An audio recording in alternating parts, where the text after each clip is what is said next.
اعوذ باللہ من الشیطان الرجیم بسم اللہ الرحمن الرحیم یا بنی اسرائیل اذکروا نعمتی التي انعمت علیکم واوفوا بعہدی اوف بعہدکم وإیای فارہبون فآمنوا بما انزلت مصدقا لما معکم ولا تکونوا اول کافر به ولا تشتروا بآياتي ثمنا قليلا وإياي فاتقون ولا تلبسوا الحق بالباطل وتكتموا الحق وأنتم تعلمون صدق اللہ العظیم۔ محترم حاضرین، ابھی جن آیات کی تلاوت کی گئی ہے یہ پہلے پارے سورہ بقرہ کے 5ویں رکوع کی ابتدائی آیتیں ہیں۔ سورہ بقرہ کی شروعات اللہ تعالیٰ کی مقدس کتاب قرآن مجید کے سچا ہونے سے ابتدا کی گئی تھی۔ اللہ تعالیٰ نے قرآن کریم کو ہر طرح کے شک و شبہ سے پاک کتاب فرمایا ہے، اور حقیقتاً یہ کتاب ہر طرح کے شک و شبہ سے پاک ہے۔ پھر اللہ تعالیٰ نے پرہیزگاروں کا ذکر فرمایا اور ان کی صفتیں بتلائی کہ نیکوکار پرہیزگار کس طرح کا عمل کرتے ہیں۔ پھر ان کے ذکر کے بعد ان کا رزلٹ بھی بتایا۔ پرہیزگاروں کا نتیجہ ان کے لیے بڑی خوشخبریاں ہیں کہ وہ جنت میں جانے والے ہیں، اور یقیناً یہی لوگ کامیاب لوگ ہیں۔ پھر ان کے ذکر کے بعد کفار کا ذکر تھا، منافقین کا ذکر کیا گیا، ان کی حالتیں بتلائی گئی، اور پھر ان کا رزلٹ بھی بتلا دیا گیا کہ یہ ناکام لوگ ہیں اور خسارے میں یہ ہیں، اور یہ لوگ دوزخی ہیں۔ اب ان کے ذکر کے بعد اللہ نے عام حکم دیا کہ اللہ کی عبادت کرو، اللہ کو ایک مانو، اللہ کی عبادت کرو، کسی اور کو خدا نہ مانو۔ پھر یہ حکم کے بعد اللہ تعالیٰ نے پھر اس کے بعد کے رکوع میں خاص طور سے انسان کی پیدائش کا ذکر فرمایا کہ کس طرح سے اللہ تعالیٰ نے حضرت آدم علیہ السلام کو پیدا فرمایا، اور پھر آپ کو کیسی فضیلت عطا فرمائی کہ اللہ تعالیٰ نے حضرت آدم علیہ السلام کو علم عطا فرمایا، اور فرشتوں کو حکم دیا کہ حضرت آدم علیہ السلام کے آگے سجدے تعظیمی بجا لائیں۔ تو اس طرح سے اللہ نے حضرت آدم علیہ السلام کی فضیلت مخلوق پر ظاہر فرمائی کہ انسان کو اللہ نے ساری مخلوقات میں اشرف بنایا ہے، سب سے زیادہ عزت والا بنایا ہے، اسی لیے اس کو اشرف المخلوقات کہتے ہیں۔ اب یہ ذکر کرنے کے بعد اللہ تعالیٰ اب یہاں پر خاص طور سے بنی اسرائیل کا ذکر فرما رہا ہے۔ اب یہ 5ویں رکوع سے لے کر پہلے پارے کے ختم تک زیادہ طور پر بنی اسرائیل اور ان کے حالات، اور اللہ تعالیٰ نے جو ان کے درمیان میں پیغمبروں کو بھیجا اس کا ذکر چلتا رہے گا۔ اب آئیے یہاں سے جو بنی اسرائیل کا ذکر فرمایا جا رہا ہے، کیا ہے اللہ کا فرمان کہ اللہ تعالیٰ نے فرمایا ہے کہ یا بنی اسرائیل اذکروا نعمتی التی انعمت علیکم، اے بنی اسرائیل میرے وہ احسان یاد کرو جو میں نے تم پر کیے تھے، وَأَوْفُوا بِعَهْدِي أُوفِ بِعَهْدِكُمْ، اور اس عہد کو پورا کرو جو تم نے مجھ سے کیا تھا تو میں بھی تمہارے عہد کو پورا کروں گا، وَإِيَّايَ فَارْهَبُونَ، اور مجھ ہی سے ڈرو، وَآمِنُوا بِمَا أَنزَلْتُ مُصَدِّقًا لِمَا مَعَكُمْ وَلَا تَكُونُوا أَوَّلَ كَافِرٍ بِهِ، اور اس کتاب پر ایمان لاؤ جو میں نے نازل کی، یہ اس کتاب کی تصدیق کرنے والی ہے جو تمہارے پاس ہے، وَلَا تَكُونُوا أَوَّلَ كَافِرٍ بِهِ، اور سب سے پہلے تم ہی قرآن کے انکار کرنے والے نہ بنو، وَلَا تَشْتَرُوا بِآيَاتِي ثَمَنًا قَلِيلًا، اور میری آیتوں کو تھوڑی سی قیمت پر نہ بیچو، وَإِيَّايَ فَاتَّقُونَ، اور مجھ ہی سے ڈرو، وَلَا تَلْبِسُوا الْحَقَّ بِالْبَاطِلِ وَتَكْتُمُوا الْحَقَّ وَأَنْتُمْ تَعْلَمُونَ، اور حق کو باطل کے ساتھ نہ ملاؤ اور حق بات کو مت چھپاؤ، وَأَنْتُمْ تَعْلَمُونَ، حالانکہ تم جانتے ہو کہ حقیقت حال کیا ہے۔ محترم حاضرین، یہاں پر بنی اسرائیل کا جو ذکر شروع کیا گیا ہے، تو سب سے پہلے ہم یہ جان لیں کہ بنی اسرائیل کس کو کہتے ہیں۔ اسرائیل یہ عبرانی لفظ ہے جس کے معنی عبداللہ کے آتے ہیں، اور یہ اسرائیل حضرت یعقوب علیہ السلام کا لقب ہے۔ تو بنی اسرائیل یعنی حضرت یعقوب علیہ السلام کی اولاد کو کہا جاتا ہے۔ یعقوب علیہ السلام کون تھے؟ یہ حضرت اسحاق علیہ السلام کے بیٹے تھے۔ حضرت اسحاق علیہ السلام کون تھے؟ جو کہ حضرت ابراہیم علیہ السلام کے بیٹے تھے، جو کہ حضرت بی بی سارہ سے آپ پیدا ہوئے۔ تو حضرت یعقوب علیہ السلام کا سلسلہ حضرت اسحاق علیہ السلام کے ذریعے سے حضرت ابراہیم علیہ السلام تک پہنچتا ہے۔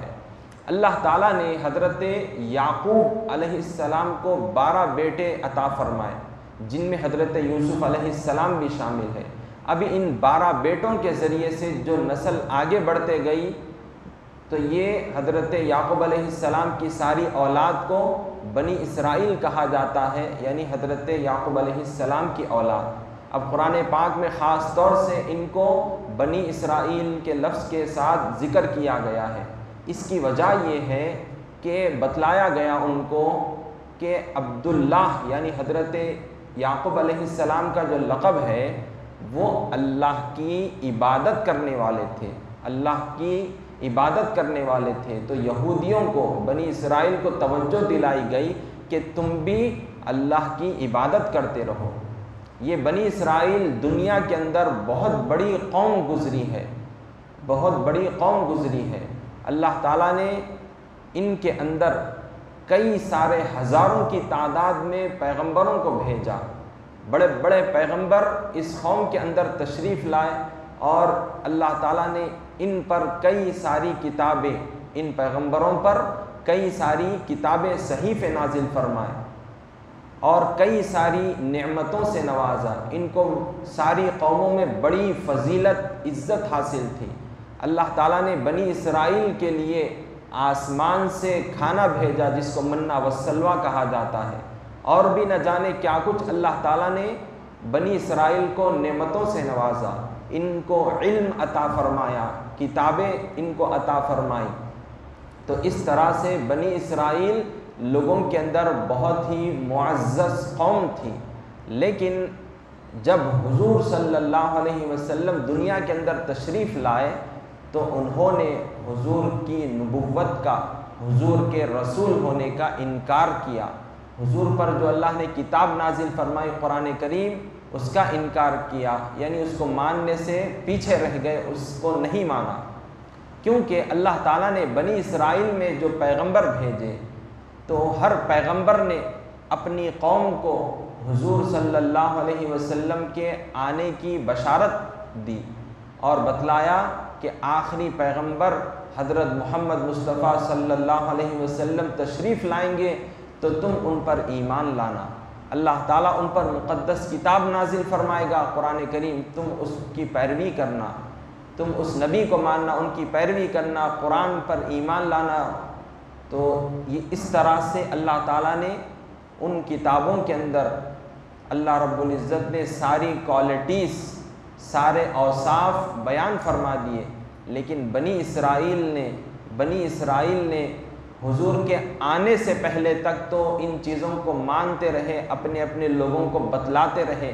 لیکن جب حضور دنیا کے اندر تشریف لائے، حضور نے اپنے رسول ہونے کا اعلان فرمایا، تو پھر اب یہ لوگ ضد اور ہٹ دھرمی پر اتر آئے اور حضور کو رسول ماننے سے انکار کر دیا، کیونکہ ان کی بڑی عزت تھی قوم کے اندر، لوگ ان کو بڑی عزت کی نگاہ سے دیکھتے تھے۔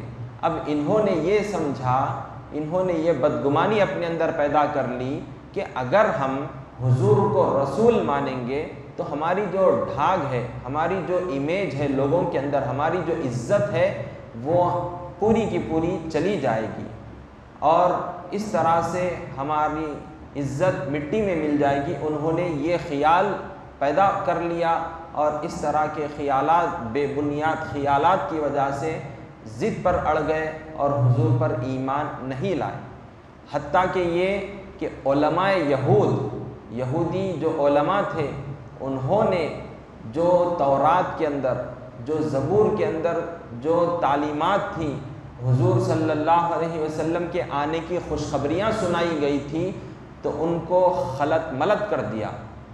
حضور صلی اللہ علیہ وسلم کے آنے کے متعلق جو جو باتیں ذکر کی گئی تھی، اس کو پیسے لے کر چھپا دیا، یا پھر کسی کے ڈر کی وجہ سے ان کو رد و بدل کر دیا۔ تو اس طرح سے انہوں نے پچھلی کتابوں کے اندر تحریف کر دی، تبدیلیاں کر دی۔ تو اللہ تعالیٰ نے ان کو یہاں پر خاص طور سے ذکر فرمایا کہ تم سب سے پہلے کافر، انکار کرنے والے نہ بنو، تم میری آیتوں کو نہ بیچو، کیونکہ یہ بات بتلائی گئی کہ لوگوں کے اندر جو بنی اسرائیل کی عزت تھی، تو بعض لوگ ایسے تھے کہ انہوں نے کہا کہ اگر اتنی بڑی قوم ایمان لے آئے گی تو ہم بھی ایمان لے آئیں گے۔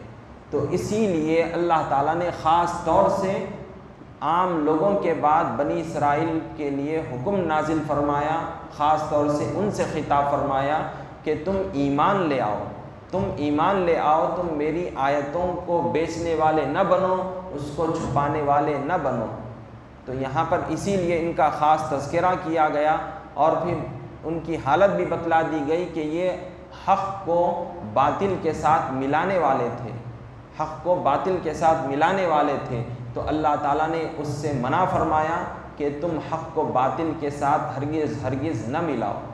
اب ان چیزوں کے بعد مزید اللہ تعالیٰ کا ایک فرمان سن لیجئے کہ اللہ تعالیٰ نے پھر عام حکم ارشاد فرمایا کہ وَأَقِيمُوا الصَّلَاةَ وَأَقِيمُوا الصَّلَاةَ وَآتُوا الزَّكَاةَ وَارْكَعُوا مَعَ الرَّاكِعِينَ، اور پھر اللہ نے یہ حکم فرمایا اور نماز پڑھا کرو اور زکوٰۃ دیا کرو اور رکوع کرنے والوں کے ساتھ تم بھی رکوع کیا کرو۔ انشاءاللہ تعالی مزید اس کی اور تفسیر ہے، آئندہ ذکر کی جائے گی۔ وصلی اللہ تعالی وسلم علی خیر خلقہ سیدنا